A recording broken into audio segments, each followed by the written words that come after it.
Welcome to the Corner Office Podcast. I think we're in double digits episode-wise. Today it's me and Jeremy. Yeah. We wanted to talk a little bit about the shifting market because we get a lot of questions about that, and on a daily basis, people are asking, well, what's going on? What do I do as a buyer, as a seller, as a landlord, as a tenant? So let's address that today. But wanted to start off with something lighter. We've been playing a bit of golf, even with the brokerage and alone. We're crushing golf.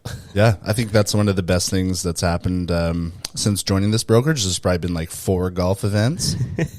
So I love that. It's been a ton of fun. Yeah. Do you want to shout out a specific course you've played at that you've liked? Or? Well, we started off with the Canadian, which was cool because it was the 9 and Dine. And we thought, so we were with Candace and Dennis Tarrant, which is another agent at the office. We thought we played well. We shot 3 under at a scramble. And it turns out like there were people shooting like 7, 8 under. I think the winner was 8 under. It's crazy. Which you never know because you're not playing with these people. Maybe they're lying. Or likely they were cheating, but anyways. Shout out to them for maybe playing well or maybe cheating. That was fun. Lots of prizes. Dinner was good as well. And then we had Eagle Creek, which is amazing. It was another foursome scramble, and that was at the Club Link course that I would like to join one day. I think like you should just send them this episode and be like, "Hey, dude, like throwing you some free advertising, cut me some slack." And we did. We were there before filming the promo video with Marcel Lone Oak Cinema. That was fun. Yeah. But that's got to be like one of the nicest courses I've ever played. I think it's nice. It was pretty pure, and even we had pretty bad weather that day, but we made it through. Yeah, I'm gonna like self brag a little bit. After the round of 18, we were I think 9 under, and I won the long drive contest. I won closest to the pin, so I was on fire. I like how you said brag a little bit, and it's like I won this. I won that. I think our team won that. We basically just, what do you call that? Like ran away with everything. Would you say that your team was stacked? Because we were stacked. Our manager, Aaron Cope, he organizes the teams, and it seems like it was pretty balanced. Like I had some good guys on. I'm not a great golfer, and I had some better golfers on my team, so kind of balanced. You did? But it seemed, I felt like it was pretty good, and like. Took a few of my shots. That's my own humble brag, but it seemed like your team was 3 great golfers. Yeah, like so. Thanks, Aaron. Shout out to Aaron too for that. That's pretty cool. So Peter, he was a mortgage agent. He is a mortgage agent, but he's a member at the course. Right, bit of an advantage. 3rd year member. Okay. The other guy, I think his name is John. He was a member there for like 5 years before, so it was unfair. Yeah. We knew everything about the course, and it was unfair. I'll thank you again. So Charles won longest drive, closest to the pin, which were Canadian Tire gift cards, and he drives an electric vehicle, so he gave those to me as a little bonus. So I feel like I also kind of won. We all win. That's how it works. $100. That's half a gas tank. $100. That's solid these days. So that's fun. Yeah, thank you. Where else? So we're going to go to Dragonfly next week for Candace's birthday. Candace, you're 20-something. We'll just leave it at that. Happy birthday, Candace! Yeah. Happy. And we're going to go Dragonfly. That course means a lot to me because I was going to say, I told you. I'll tell this story. Yeah, man, sure. So I never played there before, and it was one of my good friend Andrew's birthday, and he organized I think it was like 8 to 12 guys. So we went out there. My wife was 39 weeks pregnant. So that morning, she said that she was feeling like contractions, and it was our first child. So we had not really sure what the hell was going on. So we were like, okay, well, I'm still gonna go, and it's you're like, oh, maybe you just had some spicy food. You're fine, right? And then okay, so we go. And then, like, on hole 14, I was having a pretty good round. Hole 14, she calls me. She's like, I think it's happening today. It's like, okay. And I was really rattled. I couldn't hit the ball. Anyways, I was, like, freaking out. Rushed back home, and then we went to the hospital the night, that same night at, like, 10 o'clock, and then she gave birth the next morning at like 12:30. So I guess afternoon. Right. And it doesn't end there. So that court. Okay, so that happens. That would be enough too, where you're like, this course already means a lot to me. That's where I found out my wife was going into labor. Exactly. So thanks, the day after we had the baby, and then I come back a year later or a year and a half later, and I'm there. I actually went there by myself, I believe. Sad times. What? That's yeah. That was pre Jeremy days, but I was there by myself, and then I love golfing by myself. Love man. it too. It's a nice fun. little walk, good exercise. Yeah. So sorry to cut you off. You're at Dragonfly, I was by myself, golfing alone, and then I come home, and then she's like, Charles, we're having another baby. So I always say, like, this is the most fertile golf course ever. If you're struggling having a baby and you want one, go there. The great story would be too, like if you both golf together, and that's also where your next baby was conceived. That'd be really nice. In the clubhouse. No, man, in the woods. That's sorry, the podcast took a turn there. But. Yeah. So, no, it means a lot to me, that course. So I'm excited to go back on Tuesday. That's going to be a really fun day. So excited for that. Looking forward to seeing what kind of big life announcement you get that day. Really nice. A third. No, I'm just kidding. My wife would kill me. Yeah, your new baby, she's 2 months old now. She's 2 months old, yeah. She's going to take her first steps when you're at Dragonfly on Tuesday. That's about the right time frame. It's the way she goes. Well, yeah. That's life, man. So I'm looking forward to playing it, especially because it means it's my first time there. I've never played it. I would say it's as nice as Eagle Creek. Yeah. Yeah. That's great, man. Yeah.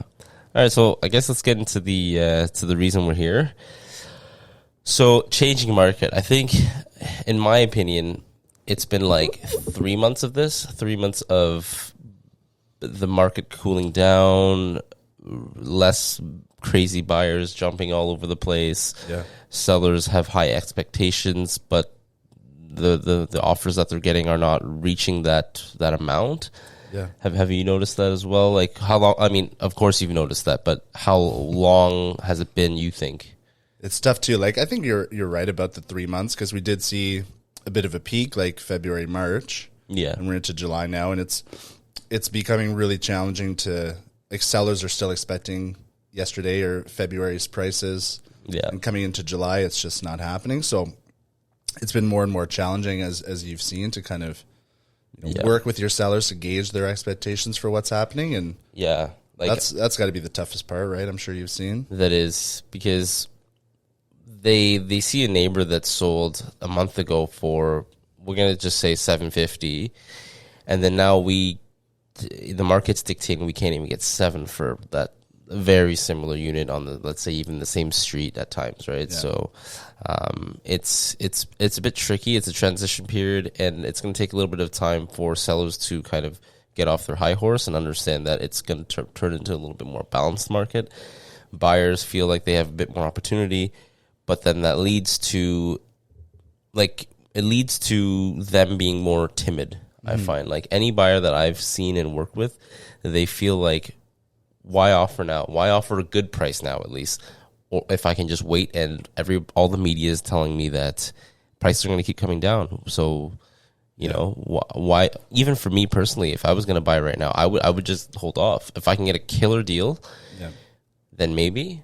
Depends on where you're at too. Like, if you're at a position where you have to buy for whatever reason, maybe personal moving for work or stuff like that. Like, it's challenging, but of course, like, you want to tell someone as a buyer, if you're at this point of a recession where the roller coaster is kind of going down, consumer confidence is going to be at an all-time low. So trying to convince someone to buy now, obviously it's not our job to convince someone to buy, but it's challenging, especially when they are hearing in the media that 2023 is going to be even lower, right? That's the prediction. So like, how do you gauge that? Like, my prediction is probably it's going to continue to simmer down towards the end of the year. Maybe pick up a bit in January to March, like what we've seen in the last few years, but still probably nowhere in the vicinity of pricing as what we saw like early this year. I'd say like that's probably the peak. So it's time to buy, frankly, if you're looking to upgrade. Because I told somebody the other day, because if you're living in a condo right now and it's worth 400, and you want to buy a freehold townhouse for like 700, if everything's dropping by like 7%, it's relative to what your value is worth, right? So you'd be, your 400K would be dropping 5%. It's still less than what a 700K would be dropping. So you'd be netting some money there. So it's time to upgrade, in my opinion. Yeah. If that's your situation where you're looking to sell and buy, then of course you want to catch this kind of magic carpet while you're going, because the longer you wait, you might get less for your property, and then maybe you're still paying less for the one you're buying, but you want to maximize your profit on the property you're selling as well. So while if we're seeing a decline right now, which we very obviously are, then you want to sell before it's too late, right? Yeah. I feel bad for the people that bought 4 months ago, and then now it's time to sell because their closing's coming up, or 3 months ago, let's say, and then they're shattered because they may not be able to afford it. And it hasn't happened to any of our clients, but there's people out there that want to just back out of the deal and just say, like, I'm walking away, I'll lose that deposit. But obviously there's more to that. If the seller can't sell it for the same price, well, you're liable for the difference. So it's a world of hurt for some people. So I wish them all the best. Yeah, and that's really the biggest shift we've seen. We touched on it before in another podcast, but when we're in that seller's market and prices are so snowballing, as a buyer, let's say you purchased for, let's go back to $750, and it was the highest offer, you won the bidding war, and you have immediate regret. You're like, oh man, I really overpaid $750, but then cut to 3 months later when you're closing and your neighbors had sold that didn't have an unfinished basement for $800, and you're like, wow, I just made $50K in 3 months. It's kind of shifting now where you could sell for $750, but then in 3 months when you're closing, the next one sold for $7. You're like, man, thank God I got that deal now. Yeah, because tomorrow's prices might not be yesterday's now. So it's shifting where it's maybe more beneficial as a seller to kind of get out now, and for sure it can change per property, of course. So if you're looking to sell your property, insert the ad. Call Charles Chang to 1-800-REAL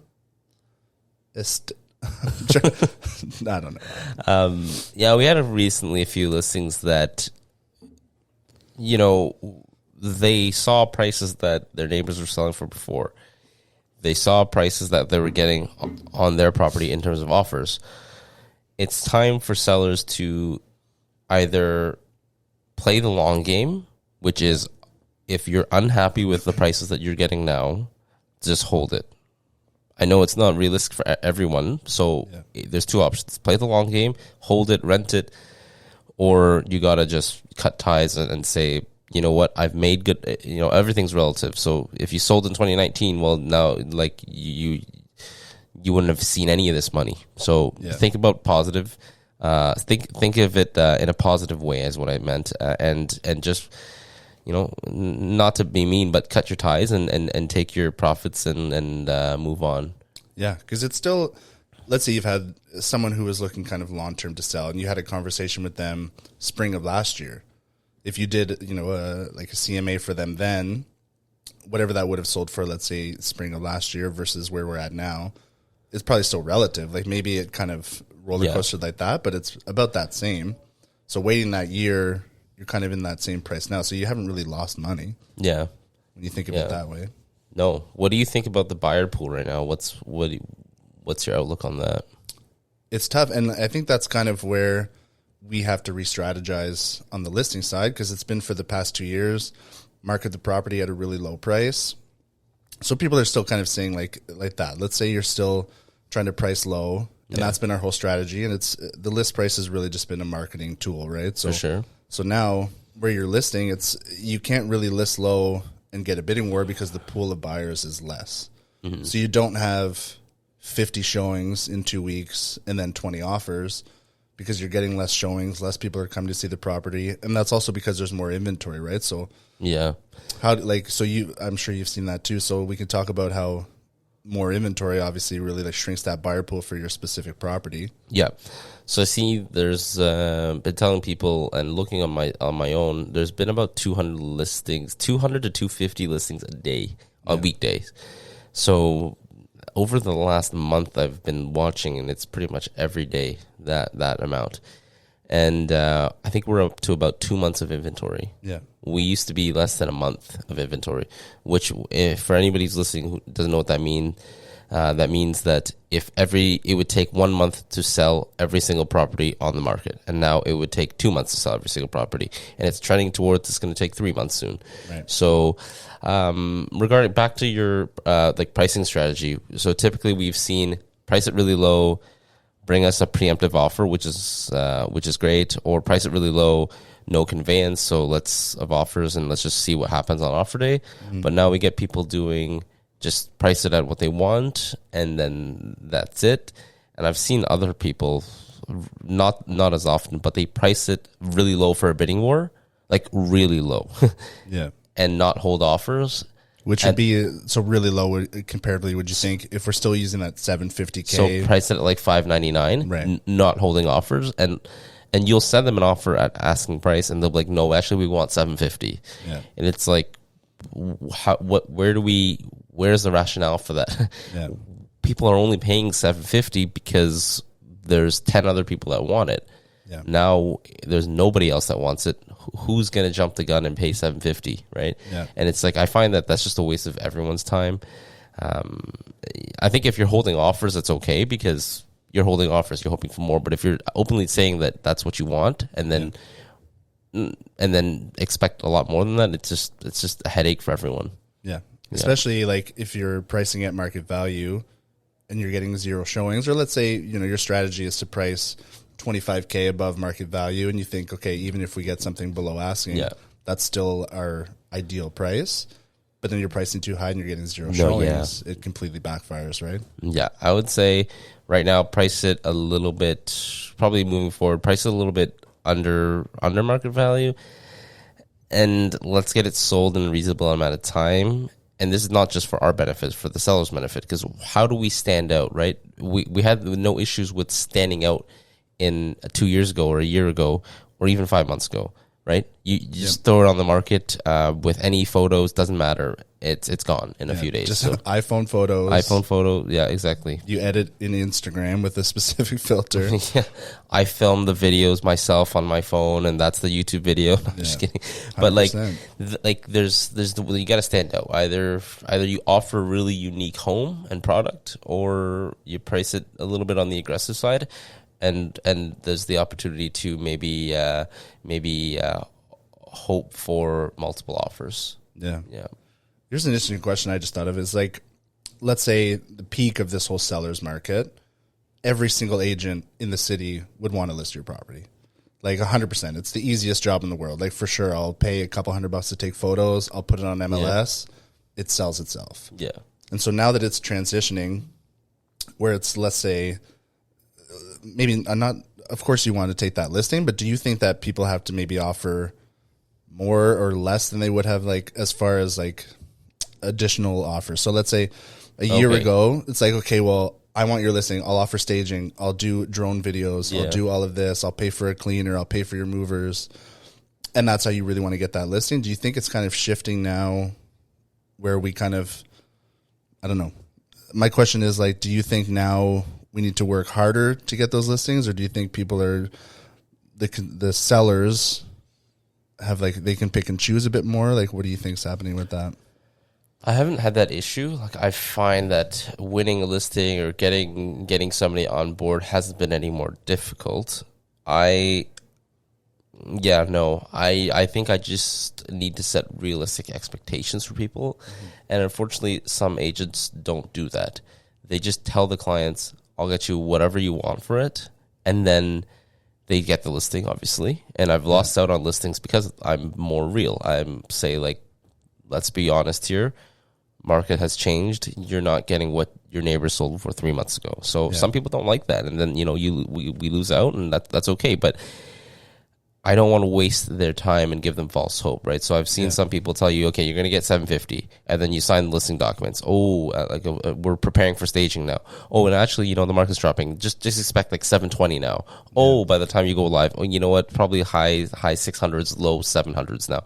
And it's just there's that game, but I'm not really in the business to try to lie and cheat my way through to a seller and get just to get a listing. I think it's unfortunate, like in a sense that during the peak of that, you would see it's, I don't want to use the word desperate, but it's kind of like you want to fight for that business. So you offer, everything from the moon and back to that client.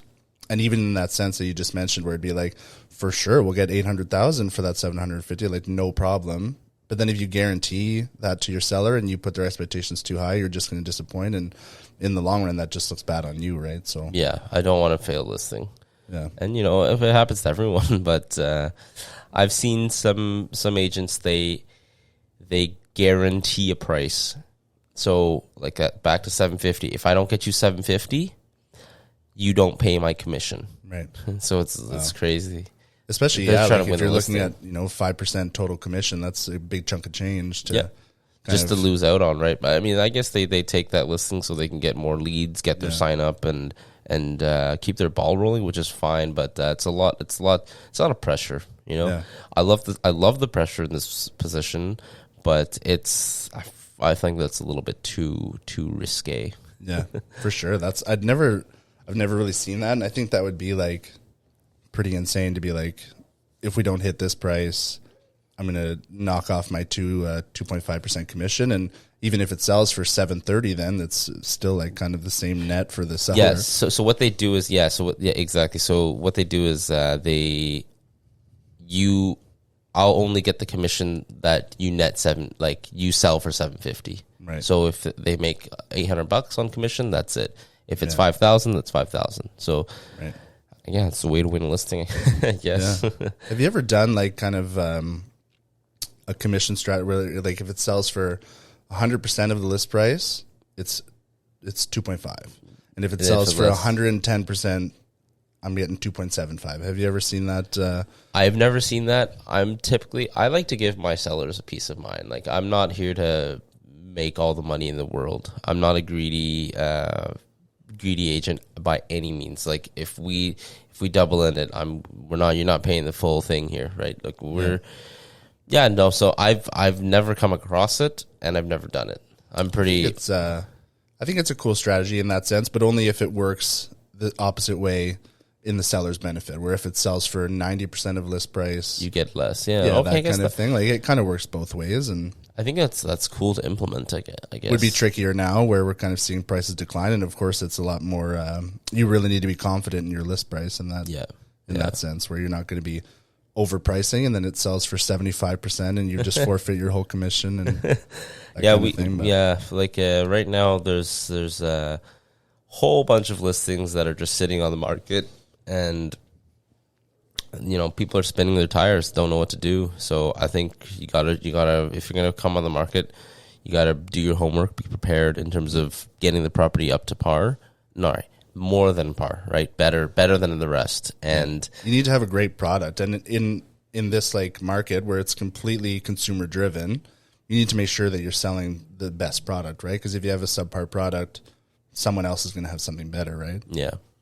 You're going to be the RC Cola when Pepsi has like the best cold fridge right next to it. Like, it's just not going to work for you. Yeah. How does shout out Pepsi sponsor? Your favorite Pepsi or Diet Coke?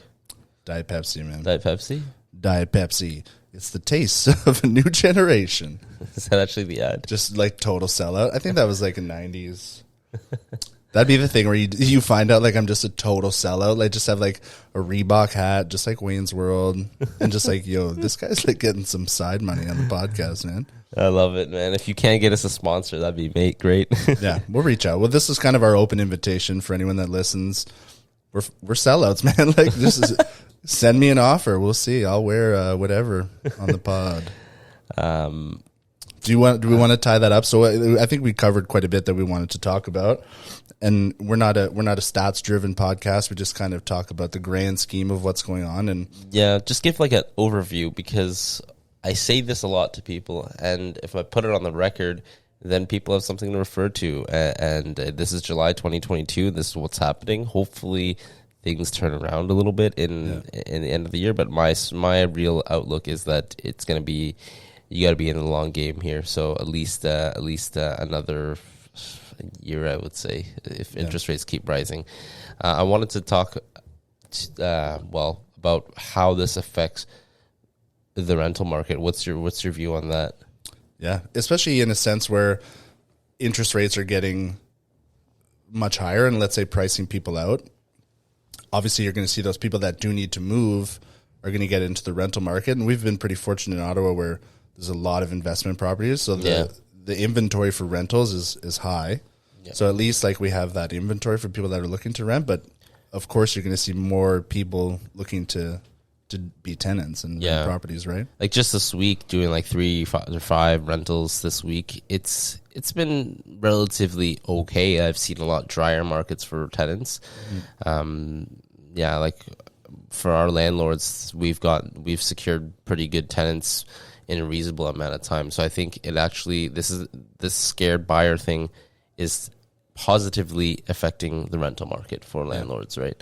100%, because to use that rental as an example, we won't use names or properties, but that property in a great neighborhood in Ottawa where maybe wasn't the best product, but we got an A1 tenant who's someone that could probably in a typical market afford to just buy another property and move on, but he's looking to rent for a year or 2 years as that kind of gap rental. Wait out that uncertainty.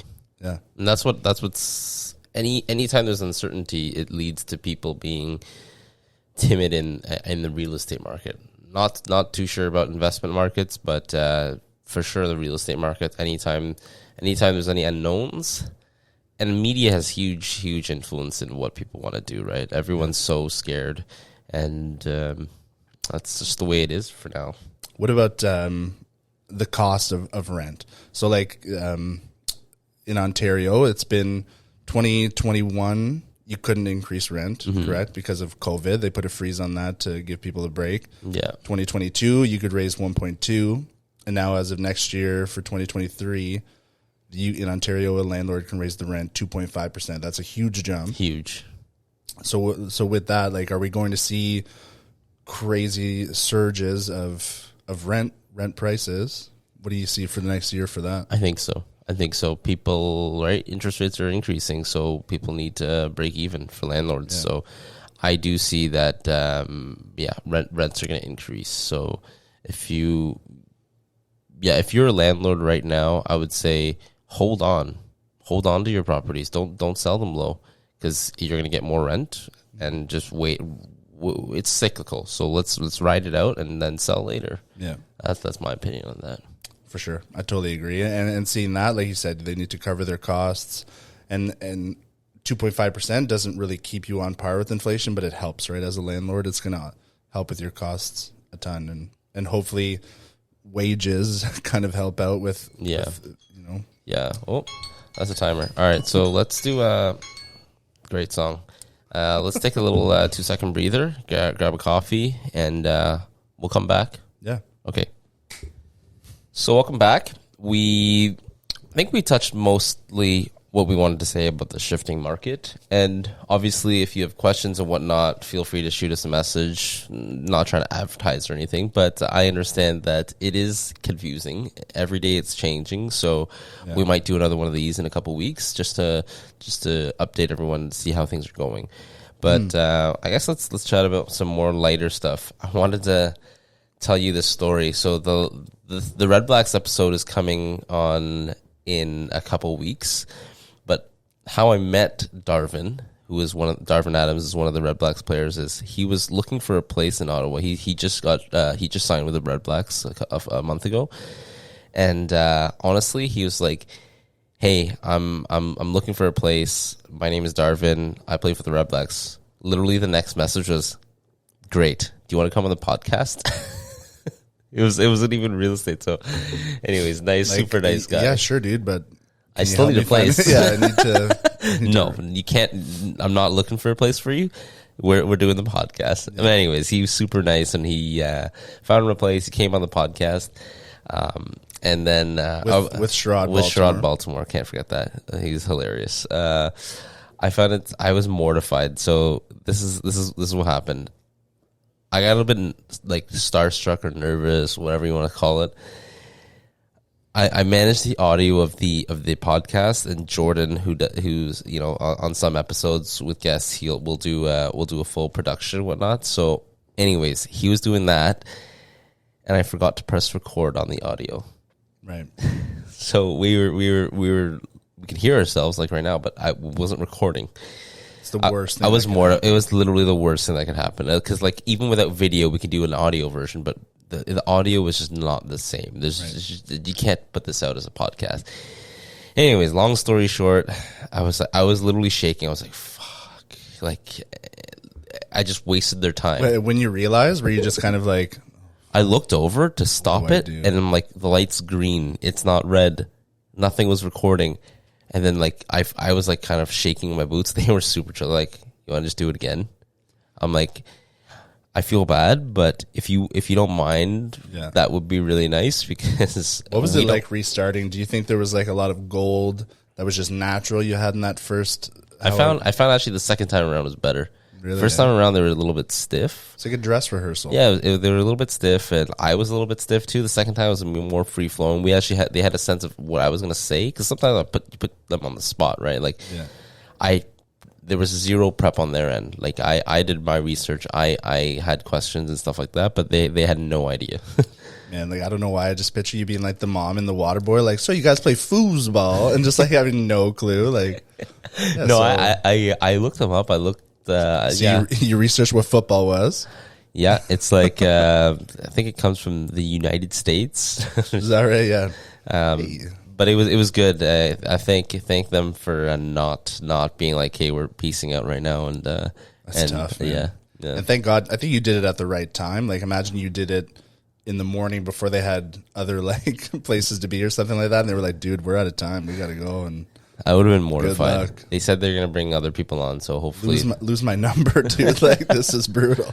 Yeah, that'd be rough. But man, like I think that's a good way to look at it. When you first told me that, I was like, I always kind of think that kind of conversation so organic that when you do it again, it's like, oh yeah, like, you just asked me that question 10 minutes ago, and now I'm trying to answer it again. But if you look at it as more of a dress rehearsal, that it came through as organic, and you'll see the episode. It's good. It's not like super scripted or anything like that. It was good. I changed it up a little bit too. That's sweet though. It's nice. It was probably nice hanging out with those guys, because all three of you are pretty athletic, similar body types, so you all probably got along pretty well. We told them one day we'll hit up the casino, because Jarvin loves to play craps.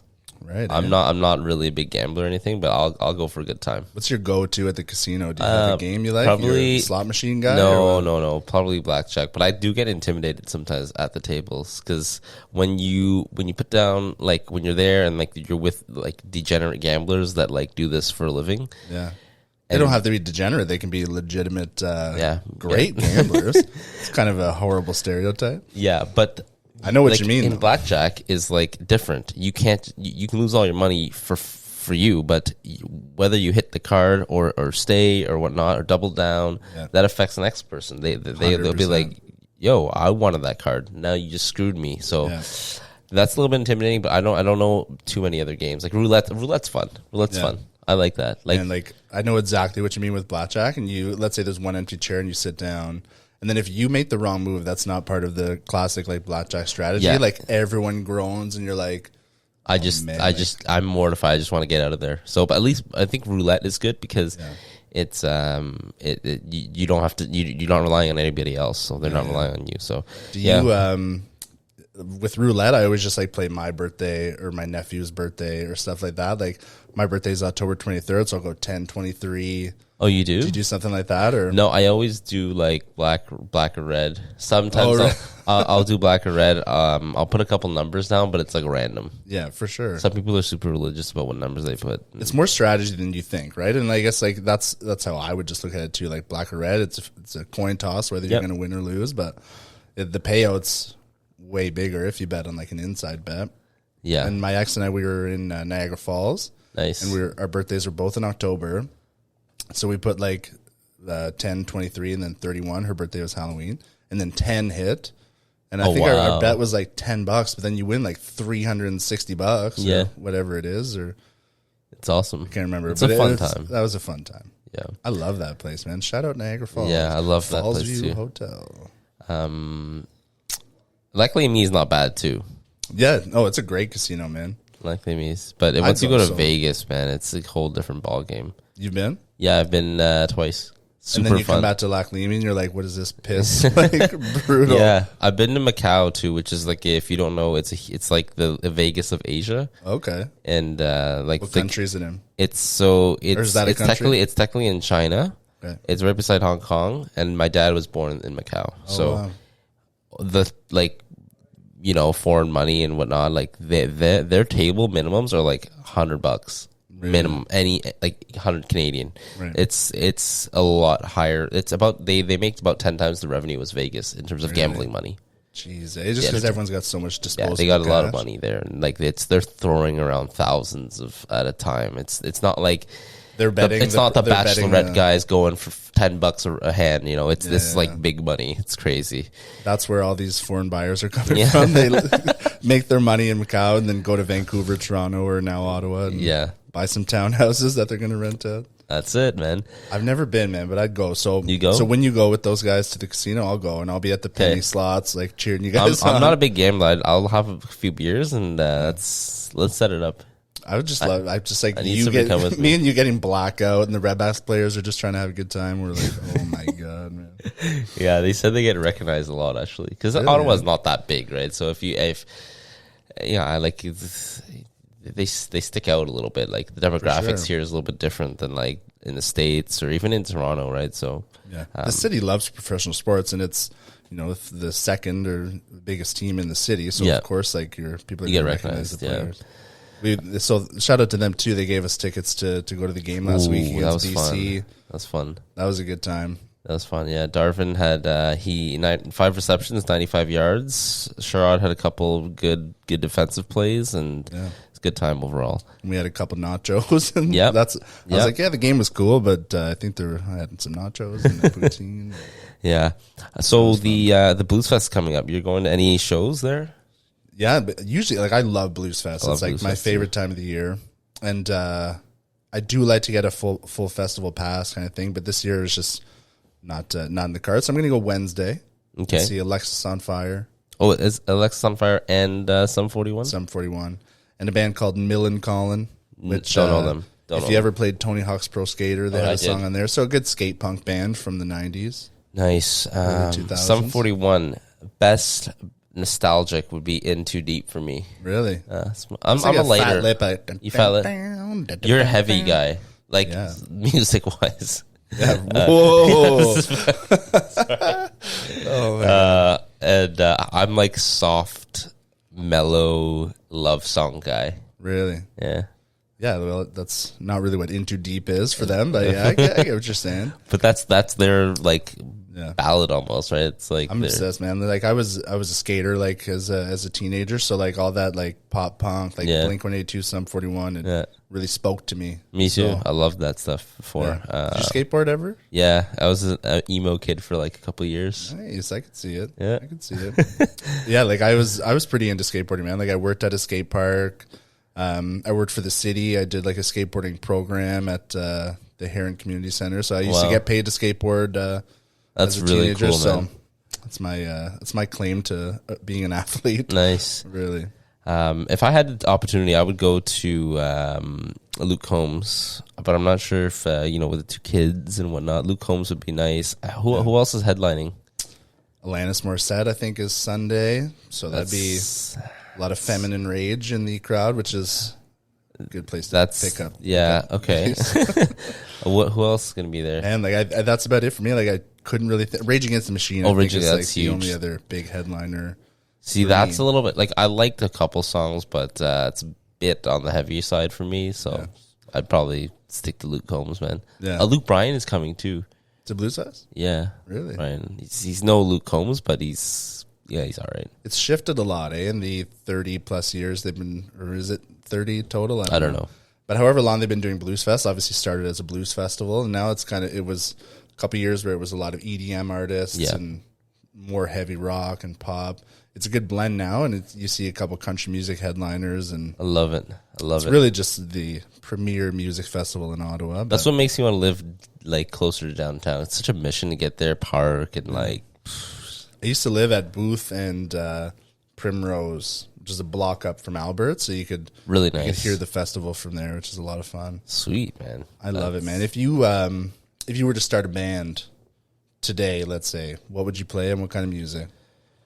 Oh, good question. So I've been really funky stuff. Like, not that I'm comparing myself to. So you're a Bruno Mars fan. Bruno Mars, huge Bruno Mars fan.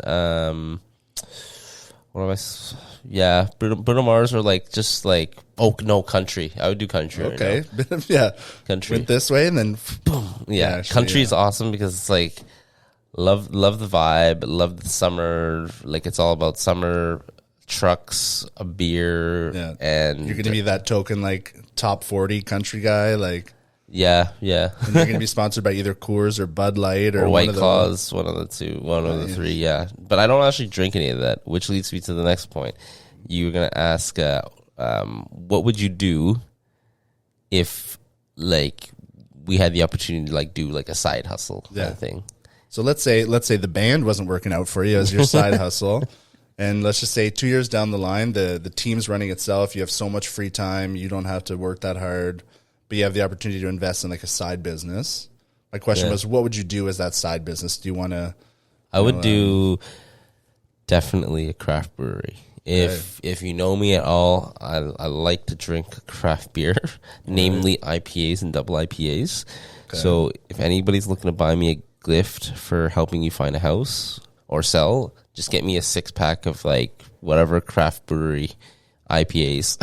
Do you have a favorite? I've always been, I like Muskoka. Muskoka's like my favorite brewery. They're cream ale. Nice. Okay, there's so many around here. They have Detour. They have a few ales there. Would you do like a full like kind of big rig kind of vibe? Like you'd have like a brew pub. That's a lot to invest in. Like I'm realistic, right? No, I'd probably start with just like a brewery, and then try to just a couple pots in your garage, and you're just. I used to brew. I used to home brew. It was disgusting. Just in the tub? I would serve that to people and be like, "Do you like it?" It's so bad. Like it was disgusting. Anyways, you're like that guy who's making his own wine in the tub, and it just tastes like vinegar, and you're like, "Cool, man." And you're serving it at parties and forcing people to drink it. That was me. Yeah, gross. That's great, dude. But do you have Bud Light and Lime by chance? I'd much prefer one of those. That's a good one, though, man. And I think coming into where it's so prevalent for those now, like I think there's always going to be a market for drinking. Of course, it's oversaturated, the craft brewery market. But to tell you what I like the most, Collective Arts.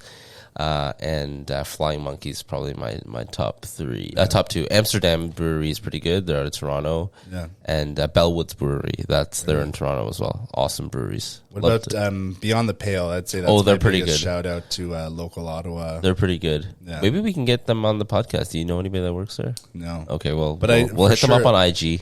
Like I've worked in restaurants forever, and that's kind of what led me to asking that question. Is I always thought if I were to do a little side business, it would be opening like either a little cafe or a little kind of bistro, because I'm obsessed with just food and like all of that kind of stuff, and I think it'd be so fun to craft a menu. So I think we should partner up and do like a craft brewery with a little bistro on the side, and I'll run the food side, you can run the beverage side, and Candace can run the real estate team. Yeah. No, that's awesome. No, 100%. You heard it here. That's a verbal agreement. I would love to do that, honestly. Yeah. Or another one would be open a driving range. Yeah, dude. So we were at Irish Hills yesterday golfing, and I think I found like a really crap ball, and you were like, no, let's keep it. And I was like, all right. I really like collecting crap balls. I probably have like 500 balls at home because my goal would be one day to open a range. I'm like, well, I'll have these shit crap balls. You can swear. Yeah, we can. Yeah. I'd have all these poop balls that we could open a range. So, like, what do you think? Like, 100 acres? Like, how much space do you need? No, a driving range? No. Like the one on Carp Road, it's no, it's on Richardson Side Road right here. It stands. It looks like there's probably like 5 acres, and that's enough for hackers to spray it everywhere and not ding cars.